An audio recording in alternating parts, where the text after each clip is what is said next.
this talk, I would like to present the second feature of the act of faith, which is darkness. Faith has a second feature. According to Saint John of the Cross, faith is dark.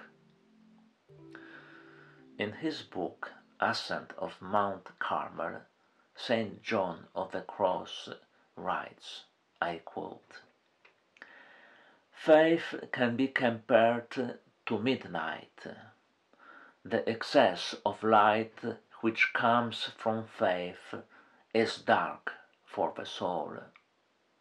The soul has to be emptied, has to be detached, and has to be in the dark. The soul needs to walk like a blind man beside faith which acts as a guiding light. The blind man relies on nothing which he can taste or imagine."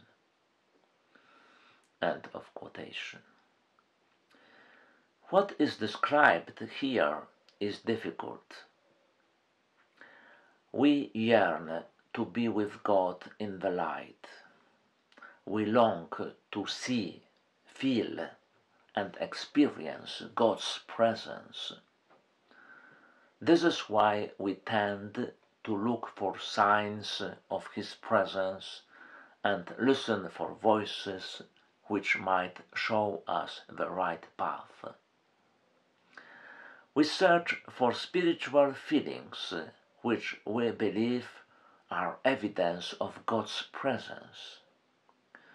We are eager to hear about revelations, shadows of Jesus, His mother, or other saints reflected on some tree or wall.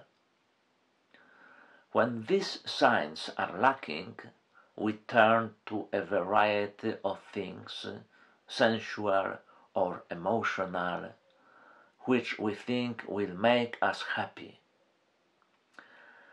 We would like God to uplift us spiritually while we are praying. We would like God to give us joy and peace and to fulfill our wishes. What we must realize is that this is seeking oneself through prayer and not God. If you want to be united with your beloved, you must leave everything behind. Not only should you not think about what you are feeling, but you should avoid your feelings as if they were a trap. Enter the darkness, because there you will find Him, the one you are looking for. As John of the Cross teaches, I quote, "Spiritual night is faith without any light. It is the real path leading to God. In order to entirely unite with Him through love and blessing, you have to go into the darkness and leave everything you can see, hear, or imagine." End of quotation. This means you have to concede that you may experience nothing while you are praying. This is what makes you different from the woman with the hemorrhage.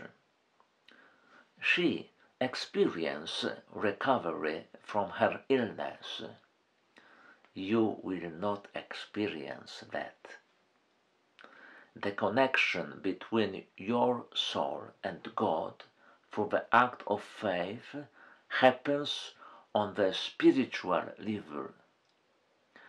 This is a level which human senses or feelings cannot reach.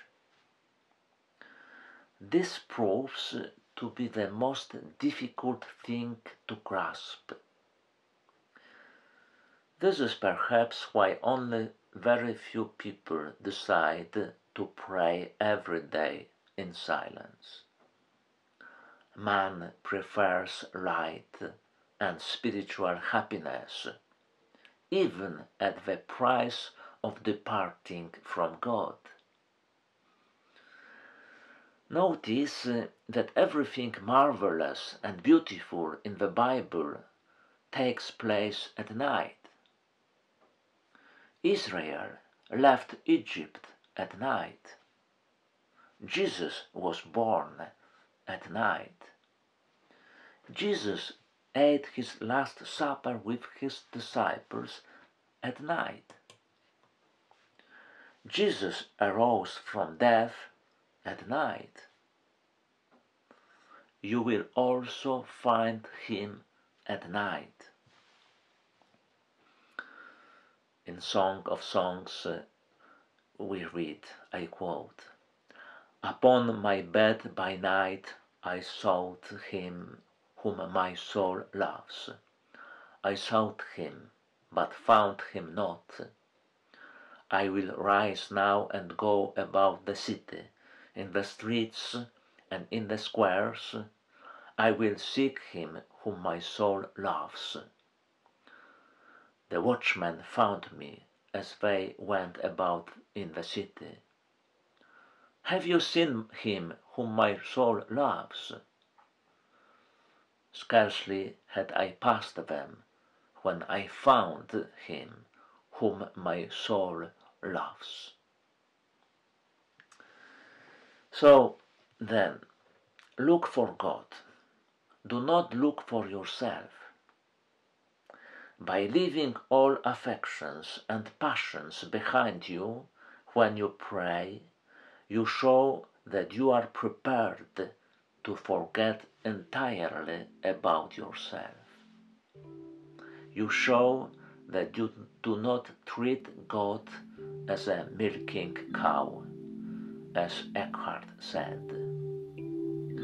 You show that all you long for is to make God happy.